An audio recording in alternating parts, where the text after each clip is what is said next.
Thank you, Hala. You don't look any worse the wear for having been on those front lines. Well, it was quite the experience. And many times you were there in the important discussions and debates that were going on as the world leaders were grappling to find answers. So help us understand what happened, what didn't, what, in your opinion, were the outcomes of COP26. Thank you, Pat, and hello, everyone. In short, we made progress, but we are not on track to deliver the world we need. And I'm a stubborn optimist, so I want to uplift the ground we took because it was important ground. But I also want to be very clear that I left Glasgow with a very visceral feeling that there was this gaping generational and trust gap that we are almost unable to bridge because we have become so deeply divided and we're essentially in a crisis of trust. And so we're facing an existential climate crisis, but the greatest barrier may be that we don't have trust. And so let me try to give you a few things to feel hopeful for that I do think came out of this COP, because I think it matters for us to spring into action, to have hope. And so what I would like to uplift, number one, is that I think the agenda, the climate agenda, is becoming more holistic than it has been. It's no longer just about reducing greenhouse gas emissions, as important as that is. Nature is on the agenda. And we're at least talking about justice and inclusion. We weren't doing that just a few years ago. Now we need to act on it, but at least we're talking about it. So more holistic agenda. Second, I believe this COP will be remembered as the COP where business and finance showed up. And we can say that doesn't matter because the COP process is created for governments, but that matters so much. Governments cannot solve this alone. We need public-private partnership, and we need to be working with civil society. We need radical collaboration, and I feel like that's starting to happen. I have some hope in that. And then third, we saw some unlikely alliances. We saw, B team leaders and other business leaders stand with the climate vulnerable forum countries that are contributing the least to this problem, but are being hit the hardest by them. And we saw business leaders standing there with presidents of countries that are dealing with terrible situations, demanding that the global north deliver the 100 billion for the global south and then some to help mitigate this crisis. And last but not least, we had actually accountants show up as the change catalysts that may change the world. And who would have thought? But we announced the International Sustainability Standards Board. And this may not mean anything to many of us, but it means everything to changing norms in business, because it means we're going to start measuring and disclosing what matters. And so I think these things should all give us hope, but let me not gloss over the fact that we had these gaping gaps between the inside and the outside that actually left me feeling that we have so much hard work to do now. We can't leave that moment behind us. We right now must rise. We have a narrow window to deliver this future we need. And it is going to take all of us leaning in, not just around one global moment, but in one global movement of private sector, public servants, and civil society actors and activists coming together in a more radically collaborative way than we ever have before.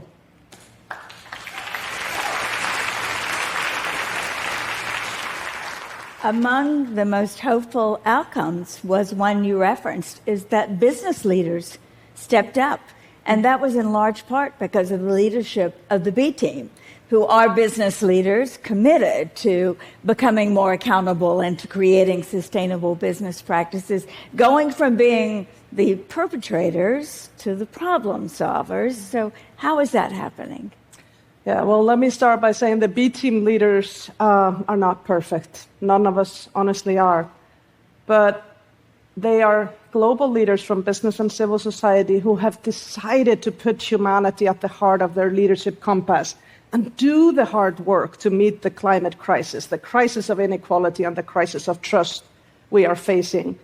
And so we're showing up, placing the well-being of people and planet alongside the pursuit of profit. And that is long overdue, but it is fortunately now becoming more of a mainstream agenda than when the B team was founded 7 years ago.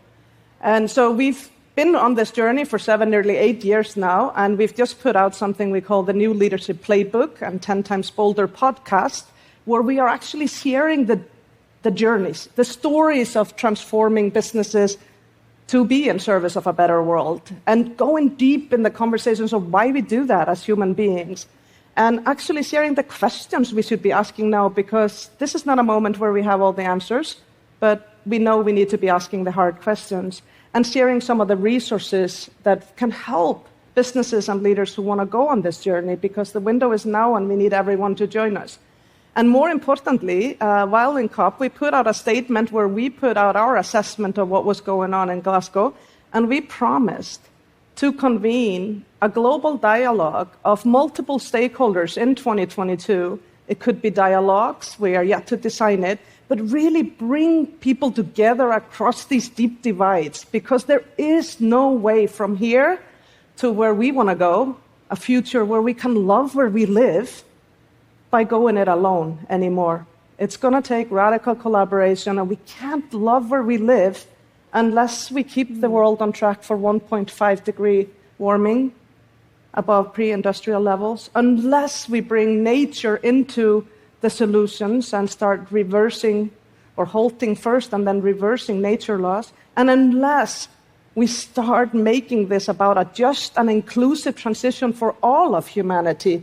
And this is going to be the hardest work we ever do, but we created this world, so we can co-create a world where we love where we live. And I don't know a single human being that doesn't feel deeply frustrated with the moment we are in and is interested in navigating this transition to a better future. And that's the work that we have to do in the next 8 years. The most difficult work of our lifetimes has to happen in the next few years.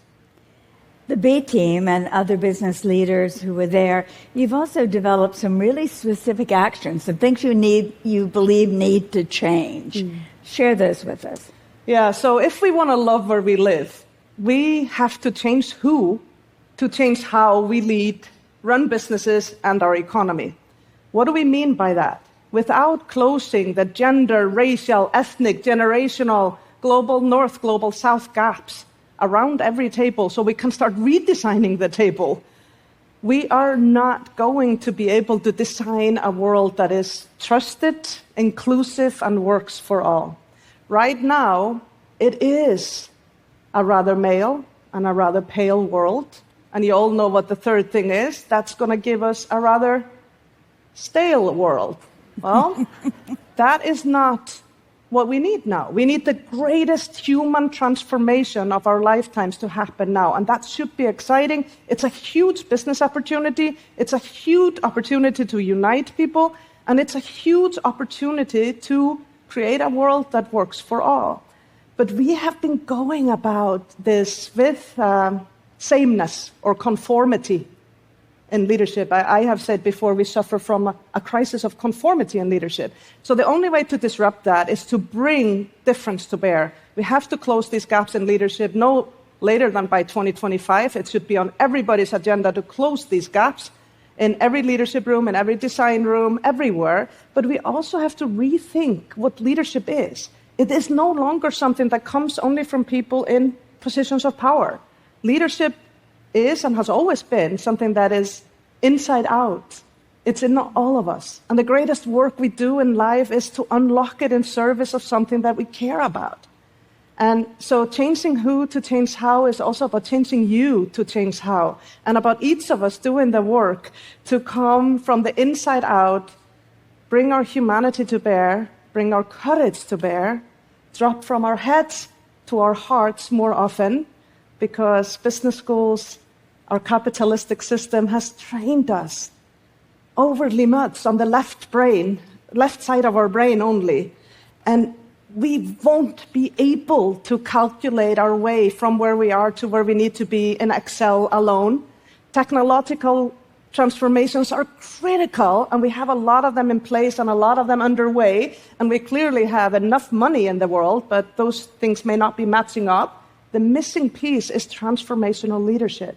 So we need to drop from our heads to our hearts and unlock courage and what we care about and our humanity And we need to face the truth that our economic system may have served some well for a long time, may still be serving some, but has failed to serve the many for quite some time. So unless we reset and write the rules in our economic system and align the incentives with the future we're trying to deliver, we are going to be unable to do it.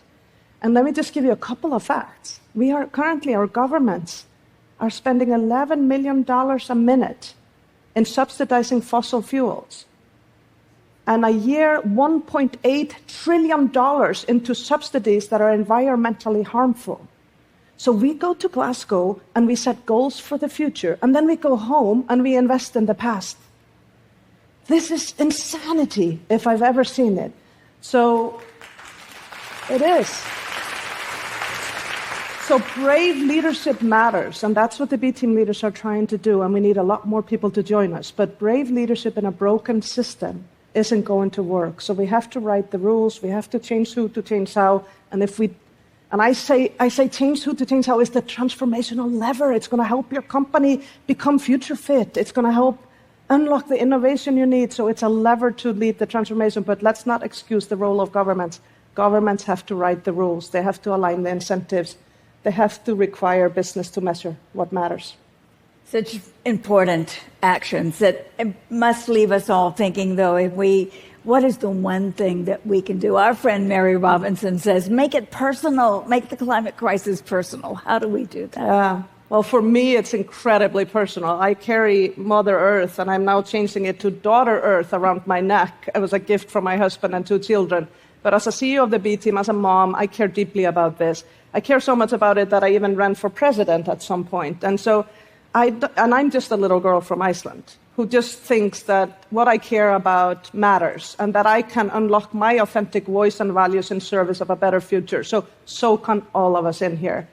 So bearing that maybe not all of you will want to run for president, you have, but I hope many of you will really think about it because it's one of the best things I've ever done, yet the hardest. I think the first thing I would advise all of you to do is to drop from your head to your heart and really craft your own compass and let your leadership align with that. And then use your voice, your vote, and your wallets according to that moral compass. Because as human beings, we know truth from fake news. We know the work we need to do. So moral compass, and then use your voice. It's the most powerful tool we have. Use your votes and help everybody else have the opportunity to use that. And use your vote with your feet. So work for companies and do business with companies that actually are aligned with your compass. And then use your wallets and ask questions when you're spending money, when you're investing money, when you're choosing a bank. You have so much power, but make sure whatever you choose to do, that you don't underestimate that the most powerful lever around to drive the transformation right now is collective power of employees. And they are really making their voice and votes matter now. And power has shifted. Emerging power has more power now. So wherever you are, mobilize, bring people together, put pressure on politicians, put pressure on CEOs. It's actually few actors that can really change this, but many actors can help them see that time is out and time for courageous and brave leadership is now. Demand it. Thank you for your leadership, Hala. Use your vote, your wallet, your voice. Thank you.